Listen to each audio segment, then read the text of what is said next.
বিএনপিকে খালি আপনারা বলবেন এরা ইসলামকে ভালোবাসে না, কোরআনকে ভালোবাসে না, এরা খারাপ, এই সেই।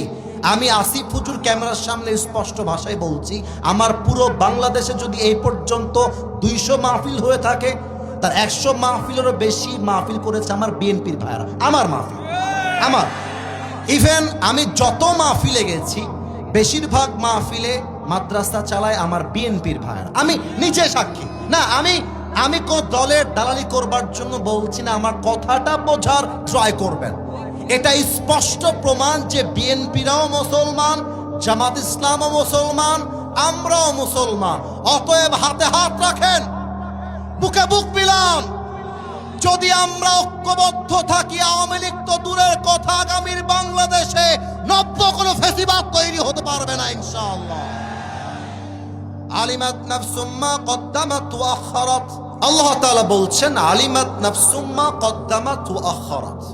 মানুষ যখন কবর থেকে উঠবে তার প্রথম চিন্তা কি হবে আল্লাহ এই আয়াতে বলছেন। মনে করেন আমি আসিফ হুজুর কবরে শুয়ে আছি 1000 বছর, কথার কথা। আমি কবর থেকে উঠলাম কিয়ামতের 3 নাম্বার ফুৎকার দেওয়ার পরে। আমি চোখটা খুলেছি কিয়ামতের প্রথম দিন। চোখটা খুলে দেখছি আকাশ বিদীর্ণ হয়ে গেছে, পাহাড়গুলো ভেঙে গেছে, মানুষগুলো উলঙ্গ হয়ে আমার সামনে দিয়ে হাঁটতেছে। এবার আমার চোখ দেখবেন সবাই, চোখগুলো আমাদের ছানা বড়া হয়ে যায়, বিশাল বড় বড় চোখ হয়ে যাবে।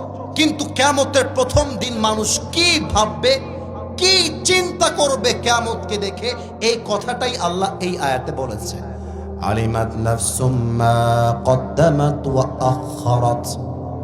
On that day, he will realize what was most important, what was less important. সেই দিন মানুষগুলো বুঝবে দুনিয়াতে কোনটা বেশি দামি ছিল এবং কোনটা কম দামি ছিল। ঠিক আছে, নো প্রবলেম। এবার আমার দিকে তাকান, এইটা আমার মুখে কালো কালো, এটার নাম কি? তোমরা খুবই অ্যাক্টিভ, পেছনে আওয়াজ পাইনি। আর একবার, আমি শেষ প্রান্তে আছি ভাই আমার, শেষ ভালো যার সব ভালো তার, এইটার নাম কি? অনেক মেয়ে আছে দেখবা দাড়ি দেখলে গায়ের মধ্যে জ্বালা পড়া শুরু হয়ে যায়, চুলকানি শুরু হয়ে যায়। ওই এক মেয়ে বিয়ের জন্য পাত্রের সামনে গিয়ে বসে আছে এভাবে একদম। মেয়েরা তো বিয়ের সময় আসলে